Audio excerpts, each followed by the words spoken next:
안녕하세요. 네, 다음극에서 심층받고 있는 홍성철입니다. 반갑습니다. 네, 오늘 제가 말씀드릴 부분은 크게 세 가지인데 일단 작년에 있었던 서울대 문제들 그리고 카이스트 문제 좀 안내를 해드릴 거고요. 그 다음에 제 수업에 대한 이야기를 하고 그 다음에 마지막으로 수업 계획에 대해서 말씀을 드릴게요. 우선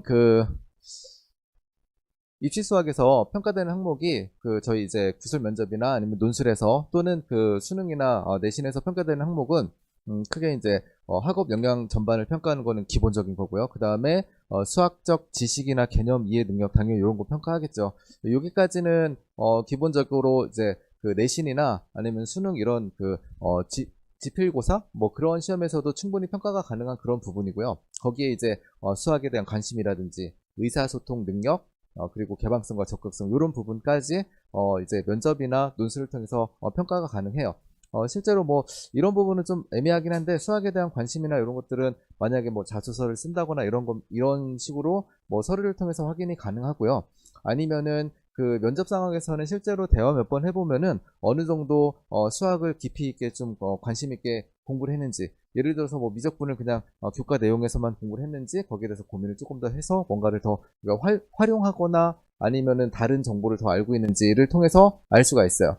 그래서 실질적으로 이제 윗부분은 내신이나 지필 이런 쪽에서 이제 평가가 되는 거고, 이 부분은 이제 면접이나 논술인데 특히 면접 같은 경우는 실제로 대면하기 때문에 더 잘 확인을 할 수 있는 그런 시험이에요. 평가 항목이에요. 그래서 이제 저희가 수시하면 보통 이제 저희가 대비하는 쪽은 논술이나 이제 구술 면접 이런 게 있을 텐데, 논술 같은 경우는 현재 시점에서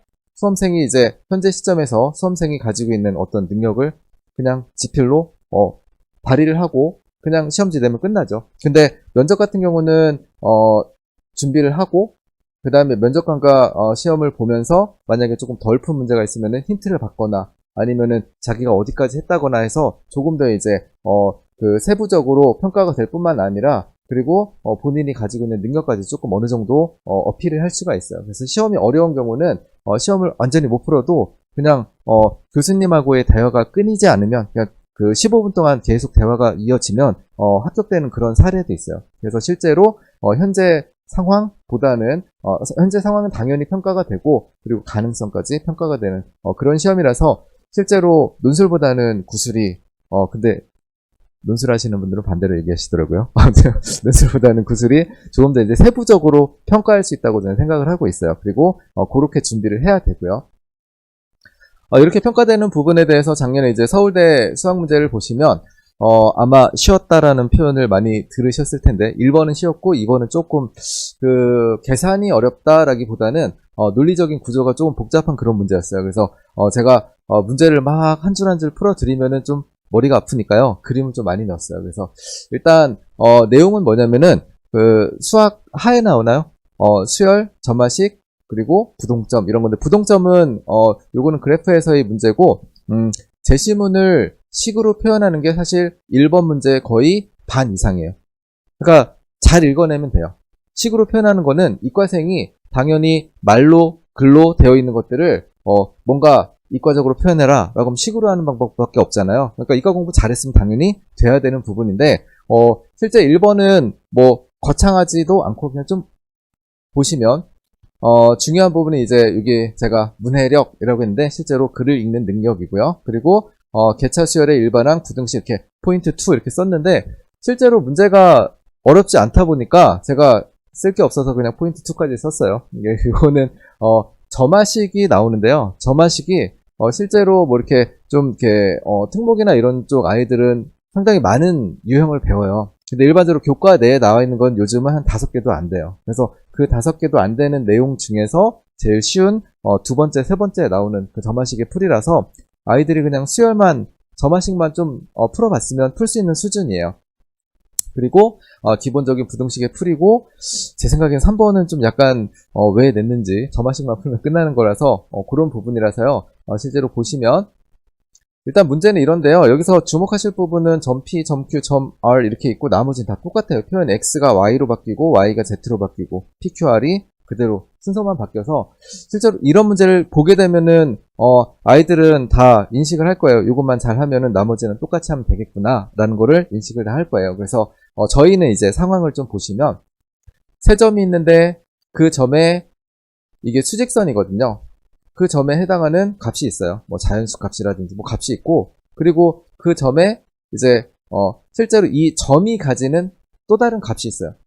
얘가 가지고 있는, 이거는 수직선 상의 숫자, 이거는 값이 있는데 얘네들이 둘 다 바뀌는 거예요. 그게 이제 아까 제시문으로 보신 그런 건데, 그게 표현이 P가 있는데 얘가 옮겨가고, 그럼 처음에는 이런 수직선상의 점에 있었다면 나중에 이렇게 간다라는 게 말로 써 있어요. 뭐 식 쓰는 거 어렵지 않죠. 그리고 얘가 가지고 있는 값은, 이건 좀 복잡해졌죠.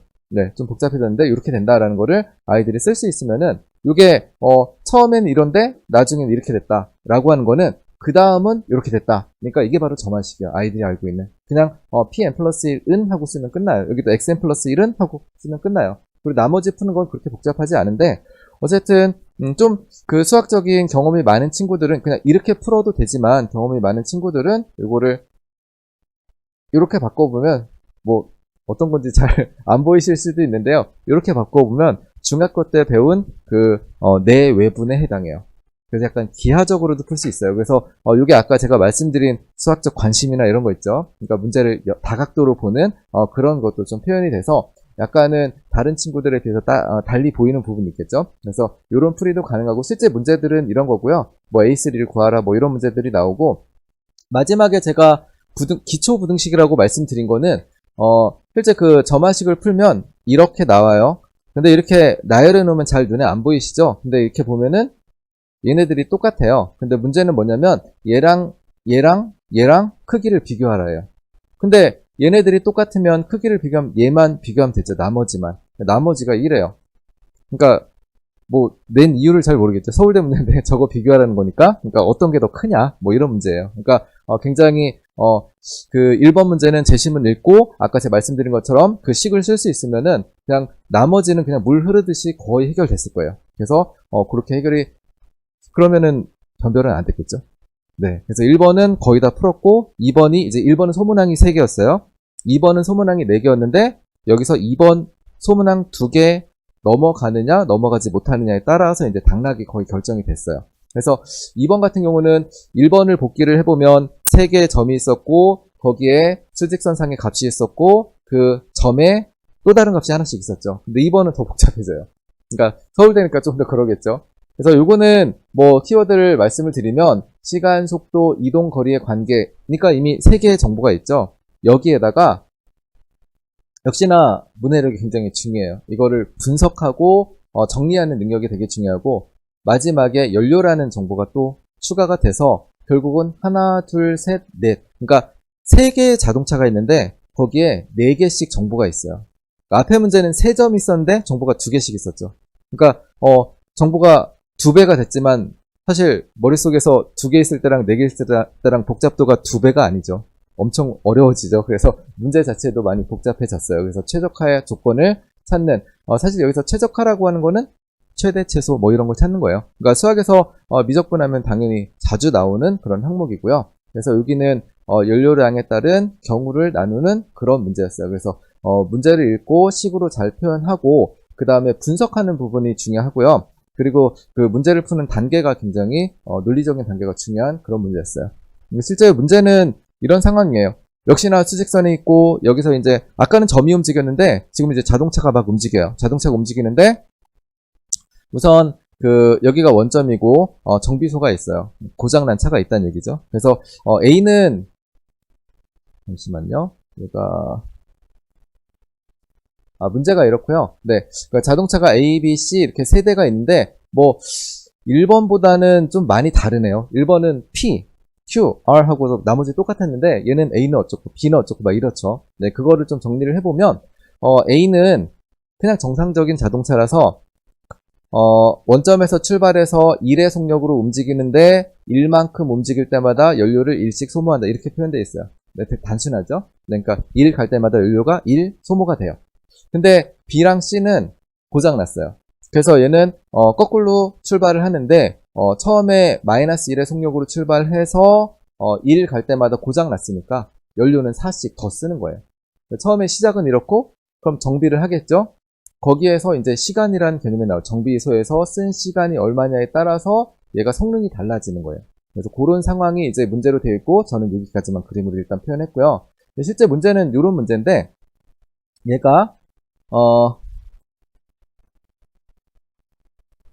1번은 뭐냐면은 얘가 정비 시간이 주어짐에 따라서 갑자기 좀 이상해졌죠. 정비 시간이 주어짐에 따라서 이동할 수 있는 거리가 달라지는 이유가 정비를 얼마나 하냐에 따라서 정비 후에 속력이 달라져요. 그러면은 정비를 오래 하면 빨라지니까 더 멀리 갈 것 같죠? 근데 남은 시간이 줄어들죠? 그러니까 그런 부분이에요. 근데 얘 같은 경우는 그냥 다른 조건이 없어요. 아까 제가 말씀드린 것 중에 빠진 게 뭐가 있을까요, 여기서? 연료요. 연료가 무한정 주어질 때 어디까지 가냐, 그거예요. 근데 1번, 2번은 연료 조건이 없기 때문에 학생들이 풀었어요. 그냥 요것만 싹 그릴 수 있으면 되니까. 네. 그래서 요거 그리고 가장 멀리 가는 게 언제야? 그러면은 이거는 중학교 때 2차 함수 최대값, 최소값이잖아요. 최대값 구하는 거예요. 그러니까 뭐 독해 문제랑 똑같죠. 이과생이 글 읽고 식 쓰면 2차 함수 나오네. 최대, 최소 구하라고 했으니까 바로 똑같은 그런 상황이고요. 이게 그림으로 보면 저쪽인가요? 그림으로 보면 이렇게 되는 2번 문제는 이런 거예요. 다시 보시면요. 얘가 자동차 두 대가 A랑 B가 있는데 둘이 이제 상황이 다르니까 정비 시간에 따라서 B가 A를 따라잡는 시간이 있겠죠. 그거를 구하는 게 2번이에요. 그러니까 아이들은 계산을 하지만 저희는 그냥 그림으로 봤어요. 저거를 구하라. 저게 2번이고 그 다음에 3번부터 풀려면은 이제 연료라는 개념이 들어가기 때문에 저희가 그냥 문제를 무턱대고 풀면 안 되고요. 이와 같이 주어진 정보를 좀 정리를 할 필요가 있어요. 물론 개인적으로 어떤 게 더 편한지는 다 다르겠지만 저는 그 표로 그려놓고 눈으로 확인하는 게 더 쉽거든요. 그래서 일단 일어나는 일이 정비소로 이동하고 정비를 하고 정비 후에 이동을 하는데 그때 걸린 시간이 어떻게 되느냐에 따라서 시간 그리고 이동한 거리가 어떻게 되고 연료는 얼마를 썼고 그래서 최종적으로 어디 있는지 이렇게 정리해 놓으면은 아이들이 이 중에서 필요한 정보를 갖다 쓸 수 있겠죠. 그러니까 이걸 만들어 두면은 나중에 이제 정리할 때 조금 더 편해요. 그래서 이런 정보를 가지고 2번, 2-3번, 2-4번을 쓸 수가 있는데요. 뭐 나머지는 좀 복잡한 그런 계산을 통해서 얻을 수가 있는데 아까 말씀드린 것처럼 원래 2-1, 2는 여기 주어진 것처럼 이 그래프만 그리면 돼요. 근데 2-3은 연료 소모에 대한 정보도 파악을 해야 돼요. 이게 이제 연료 소모에 대한 정보인데 지금 이게 완전히 없다면 최대값은 6이잖아요. 근데 연료가 문제에서 70에 걸리게 돼요. 70에. 그럼 연료가 70까지 쓸 수 있다는 얘기는 그 위에는 안 된다는 얘기잖아요. 그럼 가능한 건 여기만 가능하다는 얘기죠. 그러니까 아까는 뭐냐면 이 정비 시간을 자유롭게 쓸 수 있는데 2-3, 4번에서는 여기만 가능하다는 얘기는 정비 시간이 여기만 가능하다는 얘기예요. 그럼 실제로 얘가 도달할 수 있는 위치는 여기에 의해서 결정된다는 얘기죠. 네, 그래서 최대값은 여기가 돼요. 그래서 이런 식으로 아이들이 분석을 해서 풀어야 되는 그런 문제예요. 그래서 3번까지 풀었으면은 합격했어요. 네, 제가 지금 그림으로 표현한 거를 어머니들이 다 이해하셨으면 네, 작년에 시험 보셨으면 돼요. 네, 근데 뭐 어머니들이 지금 가실 건 아니니까 그냥 좀 뭐 머릿속에 왔다 갔다 하셔도 그냥 대충 그림만 보시라고 제가 일부러 넣어놓은 거예요. 네. 아이들이 이런 걸 풀고 있는 거고요. 그래서 요건 이제 연료가 이제 무제한일 때는 조건 없으니까 그냥 전체에 해당한다. 그런 그림을 나타내는 거고 4번은 제가 그래프로 표현했는데 좀 복잡해요. 그래서 결국은 마지막만 보면 얘가 조건이 두 자동차에 대한 연료가 같이 주어지거든요. 그래서 그래프 그림 이렇게 되고 최대값 구하는 문제예요. 그래서 이게 되게 이상한 그래프처럼 보이는데 1차 함수고 요거는 2차 함수의 역함수인 무리함수예요. 그래서 실질적으로 함수 단원에 나오는 기본이에요. 그러니까 여기까지 보시면서 문제가 뭐 어떤 식으로 풀리는지도 관심이지만 실제로 쓰이는 함수가 1차 함수, 2차 함수밖에 없죠. 그러니까 서울대에서 최근에 3, 4년 동안 삼각함수, 지수함수, 로그함수처럼 복잡한 함수를 내진 않았어요.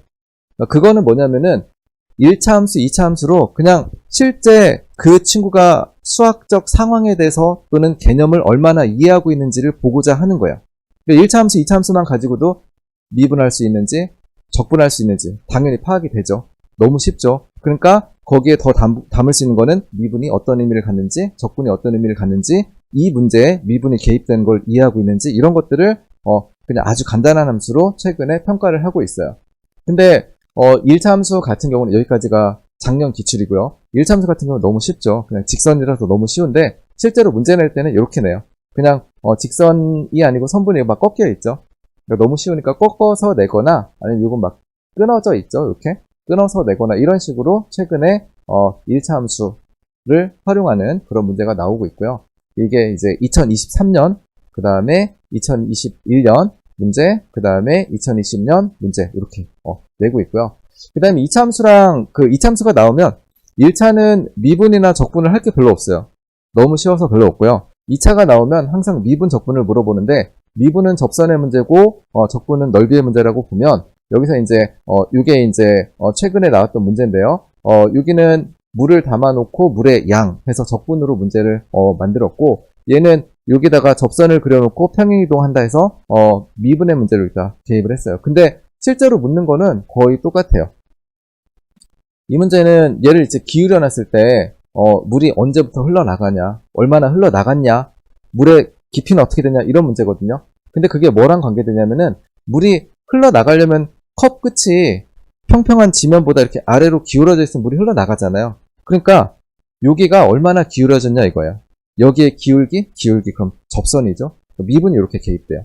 그리고 물의 양 해서 적분이 개입되고요.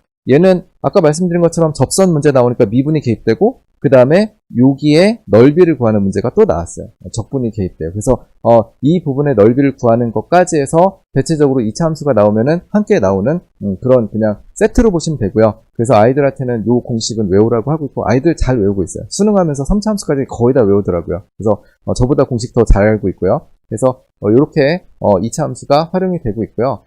이 외에 또 최근에 이제 뭐 연대나 서울대에서 나오는 문제가 점이 움직이는 거에 대한 그런 문제가 나오고 있는데요. 이게 지금 잠시만요. 이쪽인가요? 여기서 나오는 건가요? 저 동영상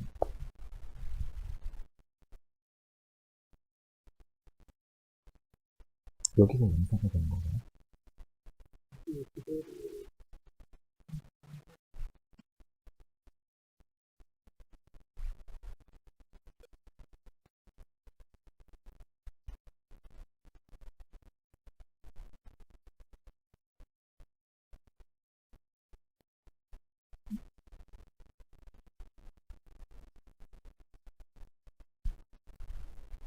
네. 네, 아까 보신 것처럼 요거는 잠시만요. 이게 영상이 네, 이렇게 하면 나오네요. 네, 이런 문제가 이제 서울대 작년에 나왔었잖아요. 근데 이거는 재작년에 서울대 수학과에서 나온 문제예요. 좀 잘 보시면은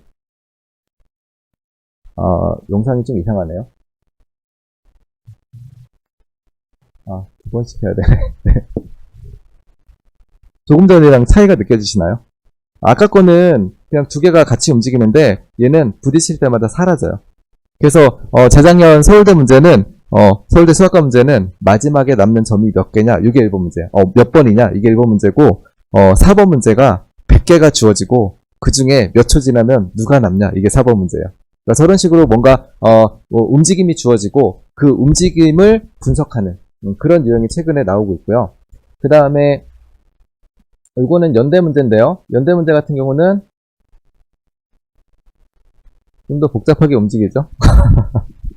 근데 이거는 이제 제시문을 연대 문제가 원래 제시문이 그렇게 길지 않아요. 근데 제시문이 좀 이제 다른 문제에 비해서 4번 문제였는데 보통 3문제, 4문제 나오거든요. 근데 이때 이제 4문제가 나왔고 4번 문제였고 제시문이 좀 길었는데 앞에만 읽으면 처음에 이 주어진 점에 대한 정보만 읽으면 저거예요. 근데 실제로 얘를 이제 조금 더 읽어보면은 저거보다는 제가 움직인 위치들, 그러니까 서울대는 움직임을 파악해야 되는데 얘는 그냥 요 반직선이 중요해요. 그러니까 실질적으로는 난이도가 좀 많이 쉬워지는 그런 문제예요. 그래서 어쨌든 이 점이 고정된 위치에 있는 게 아니라 움직이면서 어떤 상황을 만들 때 그거에 대한 이해를 하는 게 굉장히 최근에 여러 곳에서 문제로 나오고 있고요. 그래서 제가 이제 선으로 만든 거고, 그랬을 때 이제 나오는 결과물이 어떻게 되는지 뭐 그런 것들을 그려놓은 거예요. 그러니까 얘도 좀 보시면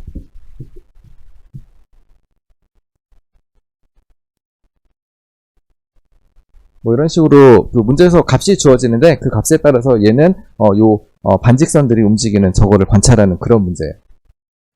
그래서 여기까지 이제 그 서울대 문제랑 그 분석을 좀 봤고요. 그 다음에 카이스트 문제는 서울대랑 좀 다른 부분은 일단 서울대는 45분 준비하고 15분 면접을 보잖아요. 카이스트는 한 20분 정도, 그리고 면접은 한 10분 정도라서 준비 시간 자체가 달라요. 그러면은 당연히 난이도가 조금 쉽겠죠. 근데 실질적으로 아이들이 느끼는 거는 그 45분 동안 서울대 문제를 푸는 것보다는 20분 동안 카이스트 문제를 푸는 게 조금 더 이제 시험 보고 나서 조금 더 어렵다라고 얘기를 하고, 대신 이거를 어느 학교 문제다라고 하는 거를 감춰놓고 이제 수업할 때 쓰면은 더 쉽다고 아이들은 얘기를 해요. 근데 그 시간에서 오는 그런 난이도가 있죠. 이게 확실히 더 크다라고 얘기를 많이 하고요. 카이스트 문제 같은 경우는 아까 서울대 1번 문제 부동점이라는 표현을 썼는데 여기도 부동점 문제가 나왔어요. 일단 얘는 빨간 선을 좀 관찰을 해보시면 얘가 곡선 두 개를 따라가면서 점점 아래로 가는 것 같죠. 그러니까 문제가 그거예요. 그러니까 얘가 아래로 가냐 위로 가냐 이게 문제예요. 지금은 쭉 아래로 이렇게 내려가는 거 보셨죠? 다시 이렇게 아래로 가는 거 보셨죠? 또는 얘 같은 경우는 출발점을 6기로 하느냐 6기로 하느냐에 따라서 얘는 또 점점 위로 가요. 이런 식으로. 그래서 문제가 뭐냐면은 증가하냐 감소하냐 이런 증감에 대한 문제인데 단순하게 그 수열의 증감을 따진 문제고, 대체적으로 이런 문제는 원래 마지막에 그래서 어디로 가는데가 문제인데 거기까지는 안 냈어요. 왜냐하면 그 준비 시간이 짧으니까 추세만 보고 끝나는 그런 문제고, 그 다음에 두 번째 문제는 여기 그 파란 직선하고 초록색 곡선하고 교차하는 점의 개수를 파악하는 문제인데요. 결국 이거는 지금 이 상황이 되느냐 아니면 이 상황이 되느냐니까 얘랑의 차이가 이건 접하는 거죠. 접하는 거니까 이거 미분이 필요한 문제예요. 그래서 이거는 3차 함수의 미분과 관련된 문제 2개짜리 이렇게 해서 문제가 나왔고요. 2번 문제는 카이스트를 준비하는 학생들은 기하에 대한 감이 좀 있어야 돼요. 매년 평면 기하든 공간 기하든 매년 돼요. 그 외에는 뭐 경우의 확률을 내거나 뭐 미적을 내거나 이런 식인데, 이번은 역시나 평면 기하의 문제가 나왔는데 이것도 상황만 보시면 주어진 거는 원 그리고 선분 이렇게 주었어요. 근데 이제 그 선분이 이렇게 원하고 몇 번 만나냐? 쉽죠? 한 번 만나죠. 두 번 만나죠. 저게 문제예요. 한 번 만나는 게 첫 번째 문제고 두 번 만나는 게 두 번째 문제예요. 근데 얘가 이제 어떤 점이 주어졌을 때 제가 좀 잘못 만들어서 막 움직이는데요. 이 점을 지나면서 선분이 움직이는 그런 상황에서 한 번 만나는 게 몇 번 가능하냐. 지금 얘가 이렇게 움직이면서 계속 만났죠. 그럼 이 점을 지나는 선분 중에 얘랑 한 번 만나는 건 무한계 있는 거죠. 연속적으로 쫙 있으니까. 근데 문제가 뭐냐면은 한 번 있을 수 있냐? 그러면은 그런 게 몇 번 있냐? 이게 1번이고요. 2번도 한 번 있을 수 있냐? 그게 몇 번이냐? 그게 2번이에요. 그래서 요거는 기하적 감이 좀 있어야 되는 그런 문제. 실제 계산보다는 감이 더 중요한. 그래서 제가 뭐 영재교 아이들한테는 겨울방학 때 다 풀렸는데요. 한 3분의 2는 없는 거 아니에요? 가 답이에요. 근데 답은 아니에요. 실제로 있는데 그 정도로 잘 찾기 힘든 그런 문제였어요. 여기까지 제가 이제 기출문제에 대한 안내를 해드렸고요. 제 수업은 일단 그 전체 과거과정이라고 썼네요. 제가 저거를 못 바꿨네요. 전체 그 여름방학에 그 시작하는 반은 일단 기출문제를 가지고 기출을 다지고요. 그 다음에 그 이후에 이제 실전 문제를 한 4에서 6회 정도 사이로 항상 하게 되는 것 같아요. 그래서 이 학기 이제 소주제별로 수업을 하게 되고요. 그래서 수업은 이렇게 진행이 될 거예요. 수업은 이렇게 진행이 되는데, 일단 처음에 이제 기출문제 위주로 하는 것은 교재는 네 이렇게 돼 있고요. 그 다음에 교재, 테스트, 복습관리 이렇게 말씀을 드리면 교재 같은 경우는 영역별로 좀 나눠놨어요. 영역별로 크게 나눠놨고 그 다음에 그 기출문제를 바로 풀리는 건 좀 약간 말이 안 되는 것 같긴 한데 여기서 기출문제라고 하는 거는 서울대 기출만 있는 게 아니라 면접을 보는 학교가 꽤 많았어요. 지금은 많이 없어졌는데 성균관대 그 다음에 포항공대를 가장 앞에 두고요. 영역별로 그 학교가 문제가 좀 짧으면서 약간 발상하기 좋은 문제들이 많아요. 기출 문제 중에요. 그래서 이런 문제가 면접 문제 중에 기본적인 문제구나라는 걸 익히고 그 다음에 연세대, 고려대 지금 면접 안 보지만 연세대, 고려대, 카이스트 문제가 중간쯤에 들어가 있고요. 그 다음에 서울대, 한양대 문제가 마지막에 들어가 있어요. 그래서 예를 들어서 뭐 수학상 하면 수학상의 앞부분은 제가 말씀드린 성균관대, 포항공대, 두 번째는 연세대, 고려대, 카이스트, 마지막에 서울대, 한양대 문제가 이렇게 난이도별로 구성이 되어 있어서 그 영역별로 난이도를 쭉 이렇게 나열해서 수업을 하고 있어요. 그리고 실제로 기출문제를 풀면서 어떤 게 나왔는지 좀 파악을 할 수 있고요. 그리고 본인이 알고 있는 그 수준하고 기출문제 수준하고 좀 비교를 해서 학습을 어떻게 해야 되는지에 대한 생각도 좀 잡아야겠죠. 그리고 현재 상태 점검하는 차원에서 수업과 그 다음에 테스트를 진행하고 있습니다.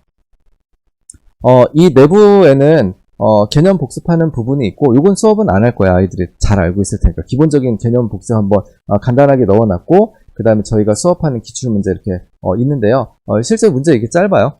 성균관대 문제 짧아요. 근데 아이들한테 이거는 풀려보면은 막 한 장이 모자라게 막 풀어요. 근데 한 세 줄이면 끝나요. 그래서 어떤 부분이냐면은 아이들은 딱 보면 적분하면 막 적분 계산 막 하잖아요. 근데 그런 부분보다는 그 출제자가 어떤 의도를 가지고 있는지 좀 봐야 돼요. 그런 부분을 좀 파악해서 그 의도에 맞는 풀이를 하면은 약간 짧아지거나 아니면 좋은 발상을 하면은 풀이가 간단해지거나 그런 것들을 이제 저희가 학습을 하게 되는 건데요.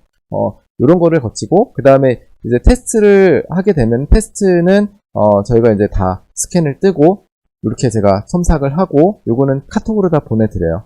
보내드리고 성적표 이렇게 받으실 수 있고요. 그 다음에 기출문제 그 8강이 다 끝나면은 이렇게 영역별로 이렇게 성적표 전송을 해드려요. 그래서 이건 뭐냐면은 이거는 재작년 건데요. 여기가 적분이고 확률, 평면도형, 그 다음에 잘 안 보이네요. 그래서 각 영역별로 지금 파란색이 평균이에요. 전체 학생의 평균이에요.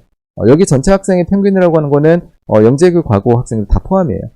그러니까 서울대 카이스트 보는 친구들, 제 수업 듣는 친구들 다 포함이고 거기서 이제 요 주황색이 평균이에요. 그 파란색이 이제 이 학생의 성적인데 이렇게 나가 있는 거는 이 부분 좀 잘 돼 있다는 얘기예요. 들어가 있는 거는 성적이 좀 부족하니까 조금 더 해야겠다. 이렇게 보면은 영역별로 그냥 한눈에 볼 수 있겠죠. 그래서 저렇게 해서 보내드립니다. 실제로 뭐 영역별로 또 이렇게도 보내드리는데 이거 보면 그냥 대충 아시겠죠. 뭐 구체적으로 숫자 뭐 이렇게 막 써있고 그런데 뭐 저까지는 네 보내드리긴 하는데 뭐 대충 요거로 눈에 보이실 거고요. 그 다음에 이제 그 기출편에서 저희가 수업을 할 때 아이들에게 문제를 푸는 거를 다 이게 서술을 시켜요. 그러니까 서술한 것을 다 역시나 스캔을 뜨고 그 스캔한 거를 조교가 이렇게 문제별로 마치 논술 첨삭하듯이 첨삭해서 요거도 역시나 그 다음 시간에 다 묶어서 보내드려요. 카톡으로. 그래서 다 확인이 가능하시고요. 이렇게 코멘트 달려져 있는 거고요. 그리고 요거는 아이들 대체적으로 보면 약한 부분 있죠. 그런 부분에 대한 추가 교재가 이렇게 준비가 되어 있고 그리고 기출편에 대해서는 시험을 봤을 때 평균보다 적은 그런 문항이 있죠. 소문항 기준으로 평균보다 적은 낮은 점수를 받으면 이렇게 추가 문제를 주는데요. 요거는 저희 반은 과제로는 안 할 거예요. 과제로 잘 못하더라고요. 그래서 일단 학습하라고 주긴 줘요. 그래서 얘는 평균이 만약에 모든 문제가 평균보다 작으면 제일 문제 많이 주는 경우는 제가 겨울방학 때 80페이지 받아가는 친구도 봤어요. 한 번 테스트예요. 그래서 그 정도까지 막 받고 그러는데 그때는 좀 문제가 제일 많았을 때고 평균적으로 많으면은 한 30페이지, 적으면 10페이지 뭐 이 정도 왔다 갔다로 추가 문제가 있어요. 그 다음에 두 번째 이제 기출편이 끝나면 실전편으로 넘어가는데요. 실전편은 원래는 15개 교재가 있는데 저희는 그 중에서 선별을 할 거예요. 그래서 어쨌든 교재 소개를 해드리면 일단 뭐 이런 문제들을 다루고요. 그래서 첫 번째 파트는 기출편에 다뤘던 문제들을 이렇게 넣어놨어요. 이거는 저희가 기출편에서 이미 풀었기 때문에 따로 푸는 것보다는 이런 문제를 이런 거에 착안해가지고 좀 복습을 해봐라 라고 넣어둔 부분이고요. 실제 그 수업은 실전편하고 그 다음에 복습 문제 이 부분을 수업을 할 거예요.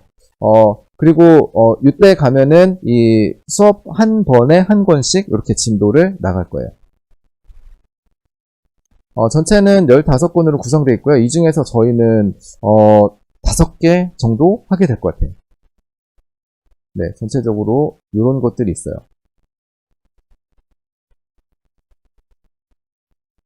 제가 생각보다 많이 눌러가지고 많이 넘어갈 수도 있어요.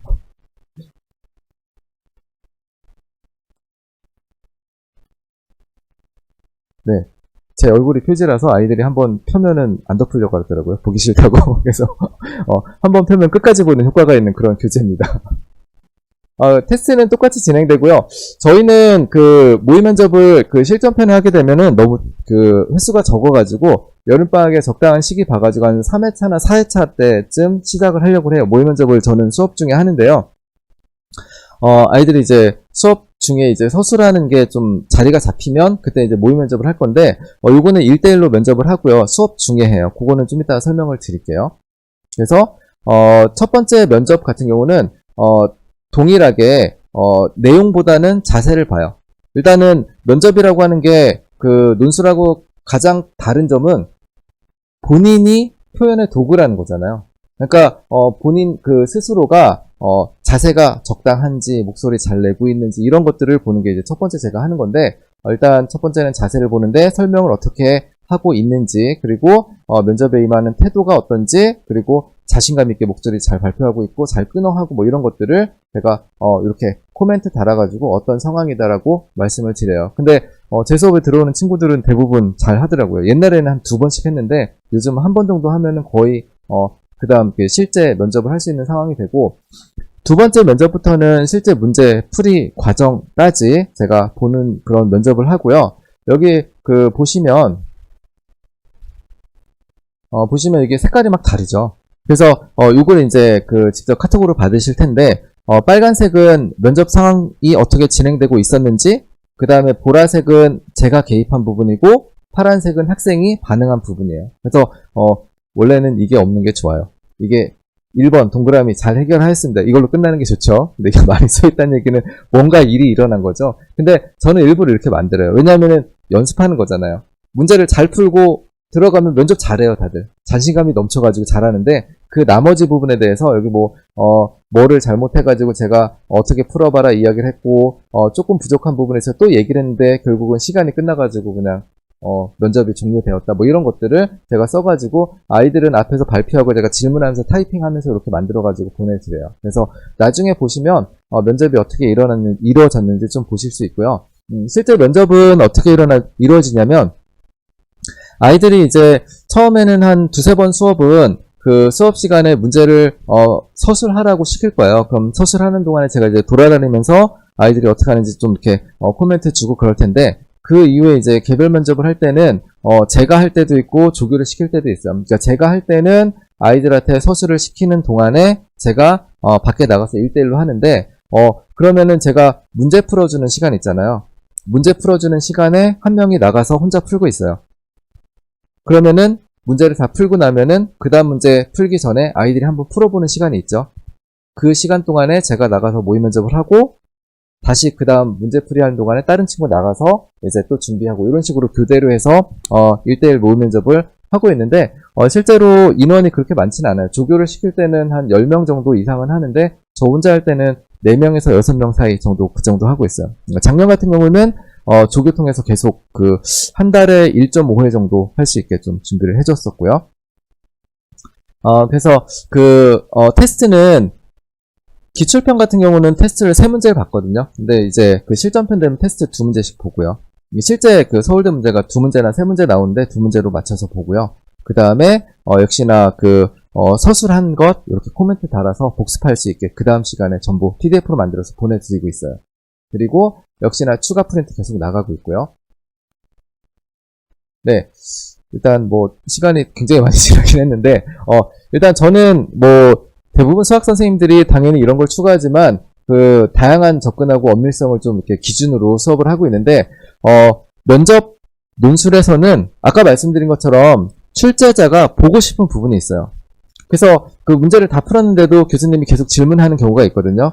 근데 그 중에서 이제 긍정적인 거는 문제를 잘 풀어서 추가 질문을 받는 거고, 좀 안 좋은 쪽은 교수님이 듣고 싶은 얘기를 안 해서 추가 질문을 받는 경우예요. 그래서 뒤 후자가 일어나지 않으려면은 출제 의도를 좀 정확하게 봐야겠죠. 그래서 출제 의도에 맞는 풀이를 하는 것이 중요하긴 한데 아무래도 그 서울대 같은 경우는 그 소문안 간의 논리적인 연결 구조가 있거든요. 그런 걸 파악하는 것도 읽어보면 출제자가 이렇게 풀게 시키는구나 라는 게 보이거든요. 그래서 그런 연습을 하는 게 중요하고 그리고 그거 이외에도 아무리 봐도 본인이 그걸 못 따라가는 경우도 있어요. 그럴 때는 자기만의 풀이가 있어야겠죠. 그래서 다양한 풀이를 설명을 하는데 그 목적은 자기가 실제 시험장에서 실제로 풀 수 있는 방법, 그거를 이제 익히는 게 더 중요하다고 생각하거든요. 그러니까 좋은 풀이를 30분 생각해서 푸는 것보다는 그냥 25분 동안 그냥 자기만의 풀이로 푸는 게 더 실질적으로 풀면 점수니까요.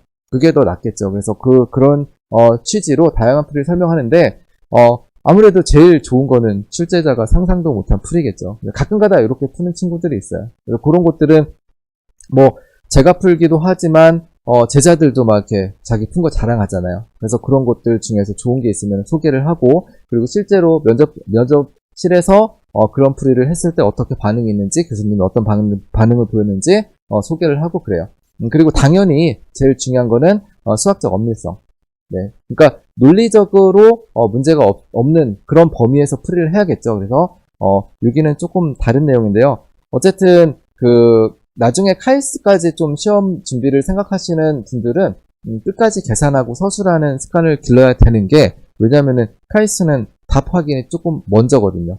서울대 같은 경우는 중간에 과정이 오르면 계산이 좀 틀려도 봐주는 경향이 있어요. 그러니까 옛날에 어떤 친구가 있었냐면은 답이 하나도 안 맞았어요. 그러니까 이 친구가 지방 가구에 1등이었는데 답이 하나도 안 맞았어요. 그래서 교수님이 너는 그래서 우리 과에서 뭐 만들기나 하겠냐? 기계공학과 썼거든요. 그래서 이 친구는 굉장히 좌절했었는데, 장학금 받을 정도로 좋은 성적으로 합격을 했어요. 그러니까, 풀이 과정은 좋은데 나중에 좀 실수가 조금 있었던 거니까, 사소한 더하기 빼기의 실수, 이런 것까지 보지는 않아요. 그리고, 두 번째 케이스는, 마지막까지 이제 풀었는데 답이 틀렸어요. 교수님이, 요거는 답이 틀렸으니까 한 3분 남았으니까 같이 풀어볼까? 그래서 교수님 같이 이제 풀기 시작했어요. 근데 시간이 다 되도록 교수님도 못 풀고 아무튼 답은 복잡하네 하고 이렇게 내보낸 그런 케이스도 있어요. 근데 역시나 이 친구도 합격했어요. 거의 과에서 제일 수석하고 있고 그런 친구예요. 저는 이제 저랑 조교랑 역할을 분담해서 아까 말씀드린 것처럼 저는 수업 위주로 진행을 하고, 그 다음에 모의 면접하고, 그 다음에 테스트 첨삭 등 제가 이제 직접 하고 있고요. 그러니까 테스트만큼은 제가 직접 첨삭하고, 아이들이 이제 오픈반이니까 아무래도 그 내부의 어떤 수준 차라든지 아니면 경험의 차이가 있잖아요. 그런 부분을, 제가 이제, 좀 이렇게 수업 시간에 잘 녹여내려면은 아이들이 어떤 상황인지 봐야 되기 때문에 테스트만큼은 첨삭해가지고 상황 파악을 하고 있고요. 그리고 개별적으로 좀 이렇게 보고 있고요. 그리고 조교는 제 제자들 중에서 이제 영재교 친구들 위주로 조교로 하고 있고, 그 다음에 이제 수업 중에 아이들이 서술하는 것들을 코멘트 다는 역할을 조교가 좀 하고 있어요. 도와주고 있어요. 그리고 이제 제가 테스트 첨삭하거나 아니면은 과제 이런 것들을 엑셀 작업해가지고 보내는 것도 조교가 같이 역할을 해주고 있고요. 그리고 시험 보고 끝나고 나면은 그 과는 어땠네 아이들이 물어보더라고요. 그래서 본인의 경험 좀 얘기해주고, 그러니까 이게 수업 중에 일어나는 건 아니고요. 시험 끝나고 아이들이 나중에는 친해지면 또 물어보고 그러더라고요.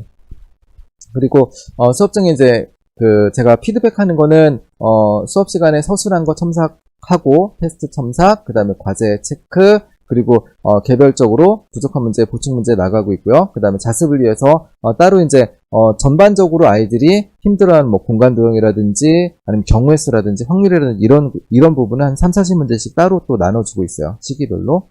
그래서 이렇게 진행을 하는데 조금 큰 문제가 있는 게 저희가 이제 수업 시간이 부족하기도 하지만 다 똑같아요. 다 똑같아요. 3시간 동안 심층 문제를 보통 6문제 정도 풀고 그 이상 풀면 아이들이 좀 약간 힘들어해요.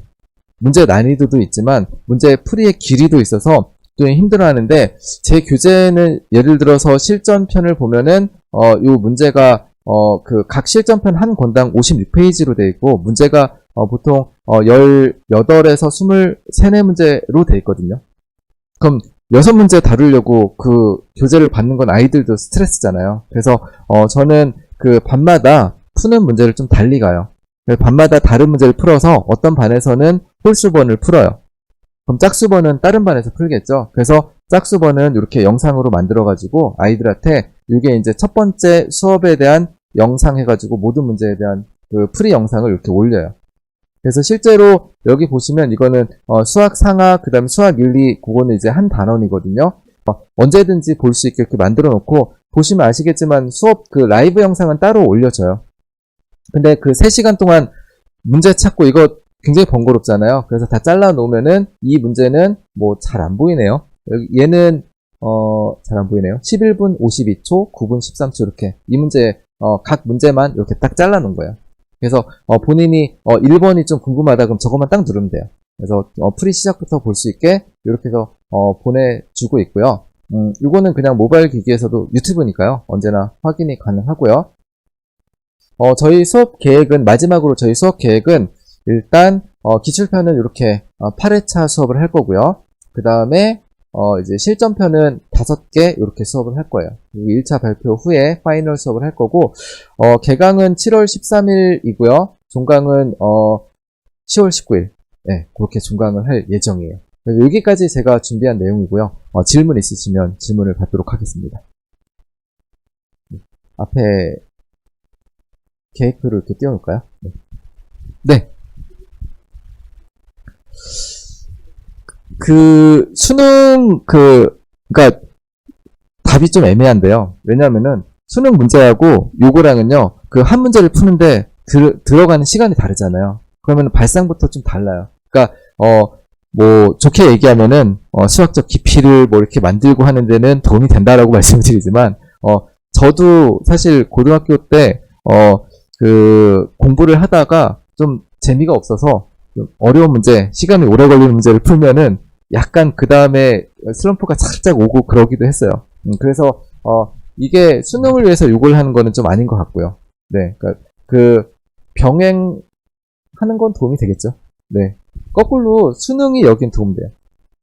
네, 왜냐면은 저한테 수업을 들었던 이제 영재교 친구 중에 의대 가려고 이제 반수하는 친구가 수능 공부를 하면서 하는 이야기가 요 공부를 할 때는 진짜 45분 동안 이 문제를 풀기 위해서 끙끙댔는데 수능을 하니까 3, 4분에 한 문제를 파악을 해야 되잖아요. 그러니까 문제를 파악하는 능력이 생겨서 요 문제를 처음에 끙끙대는 시간이 확 줄었대요. 그 친구는. 그래서 거꾸로 수능하는 친구, 그러니까 수능이 요런 거 공부할 때 좀 도움이 되더라 라는 친구도 있었어요. 네. 근데 대신 기존에 이걸 열심히 했으니까 도움이 되는 거고요. 네. 네. 논술은 제가 그 대학별로의 논술하고는 좀 차이가 있겠지만 제가 수업을 할 때 아이들한테 서술 다 시키고 그걸 첨삭해 주기 때문에 어느 정도 이제 서술하는 연습에는 도움이 된다고 생각을 하는데요. 근데 이런 부분이 있어요. 학교별로 좀 약간 그 논술 쓰는 거 평가하는 게 좀 다른 부분이 있는 걸로 알고 있어요, 제가. 그러니까 예를 들어서 뭐 어느 학교에서는 뭐 주어진 칸에 서술하시오 그러면은 예전 얘기긴 한데 거기서 벗어나면은 뭐 제외하고 뭐 이런 것도 있을 정도로 그런 세부적인 거는 제 수업에서 얻을 수는 없어요. 근데 서술하는 연습이라든지 그리고 그 첨삭을 통해 가지고 뭐 그런 부분 있잖아요. 엄밀함을 그 찾는 그런 부분은 도움이 될 거예요. 네. 네? 정원은 따로 없는데 작년에 35명 정도 됐나요? 30명이었나요? 네, 그 정도? 네. 네.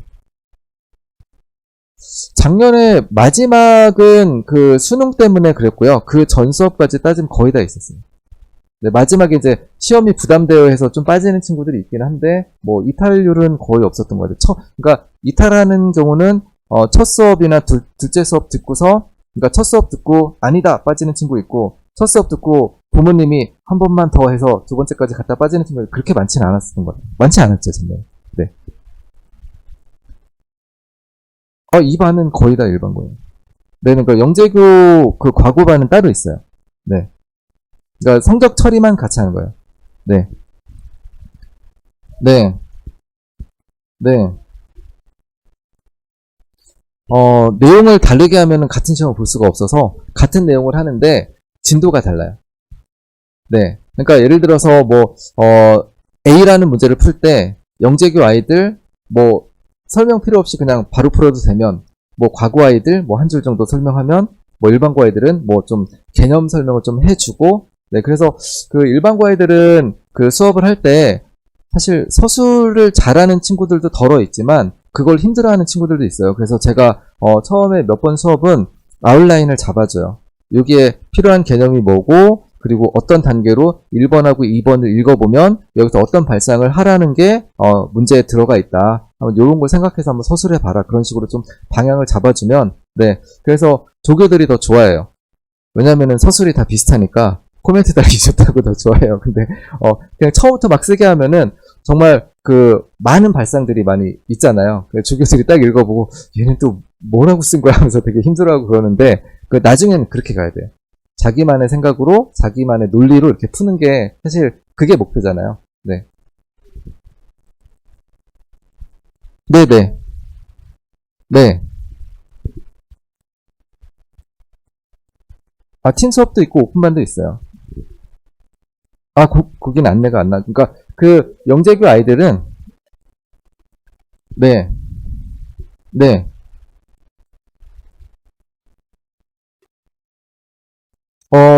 그런 친구들은 없었어요. 네네.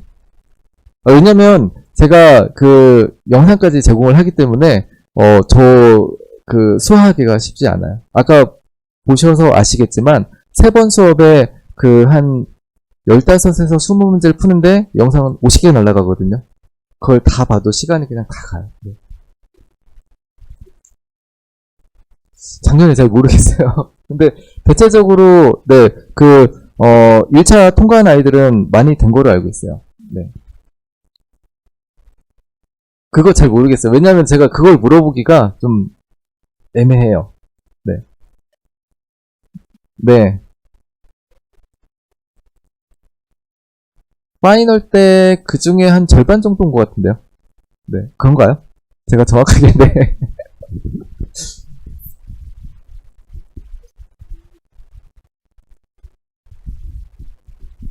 네. 연대는 서울대 논술은 지금 따로 네네, 없고요. 네. 그러니까 가장 제가 가깝게 보는 게 연대 논술하고, 그 다음에 성대 과학인재 쪽이 약간 카이스트 문제랑 좀 약간 비슷한 정도로 이렇게 보고 있어요. 네. 네, 연대 논술 같은 경우는 아무래도 좀 논술 전문을 하시는 분 수업은 몇 번은 꼭 들어봐야지, 네, 되겠죠. 네.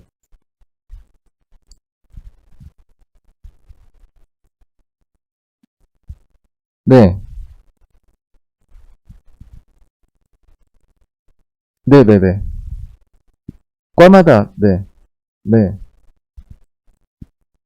네.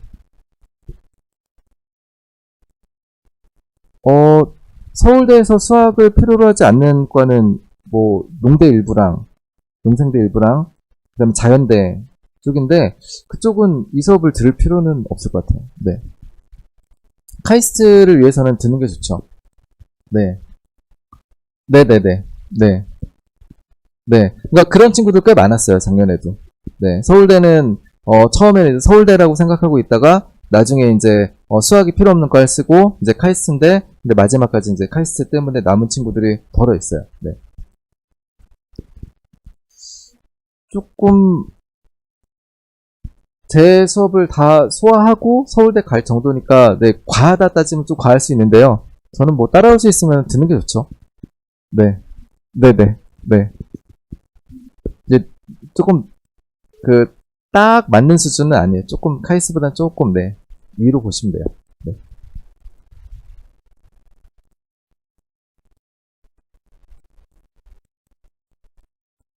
아, 그런가요? 아,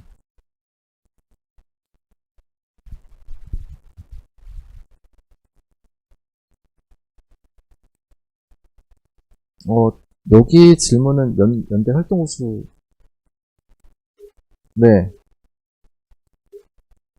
아, 맨 아래 거요?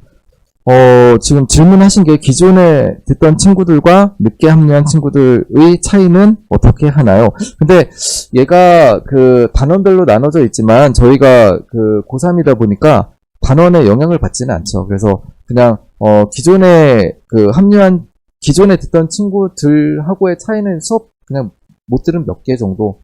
그리고 그 나중에 모의 면접을 시작하면은 아무래도 순번이 좀 뒤로 밀리겠죠. 앞에서부터 들었던 친구들 먼저 면접을 할 거고, 그거 비율을 좀 맞출 거예요, 저는. 수업 들은 횟수랑 비율을 맞춰서. 그러니까 제가 다, 한 횟수는 체크를 해놓거든요. 네, 그렇게 진행을 하고 있어요. 네.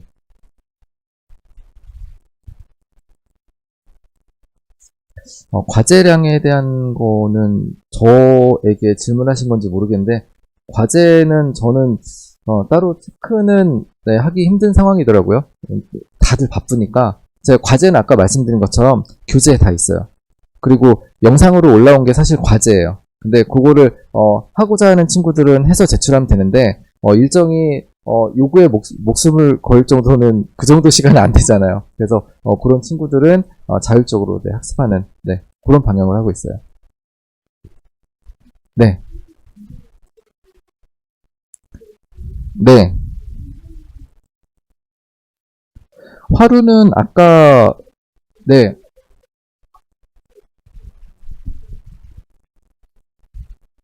네, 네, 네, 제시문 면접으로 네,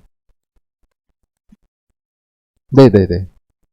그러니까 연세대 제가 판단한 거는 연세대 논술의 문제풀이에는 도움이 될 거예요. 근데 근본적으로 연세대 논술을 준비하려면은 쓰는 연습을 해야 되잖아요. 그런 부분에 대해서 쓰는 연습은 되겠지만 연세대 스타일에 딱 맞게 쓰는 것까지는 조금 부족할 수 있어요. 그래서 저는 그 영재교나 과고 친구들한테는 일단 서울대랑 연세대 논술하고 뭐 다 생각하고 있다면은 수업을 듣고 연세대 그 논술 전에 한 세네 번 정도, 많으면 세네 번, 한 두세 번 정도 그 실제 연세대 논술 수업을 따로 들어라라고 얘기하고 있어요. 왜냐면은 문제 푸는 양이 다르거든요. 논술 수업하고 그 면접 수업하고 문제 푸는 양이 다르기 때문에 좀 더 많은 문제를 다루고 난이도도 또 서울대 문제가 그 연세대 그 문제 난이도도 커버를 해주니까 그렇게 좀 경험을 쌓고 실제로 실전력은 그쪽에서 좀 하고 다시 돌아와서 또 면접 준비하고 이렇게 이야기를 하고 있어요. 네.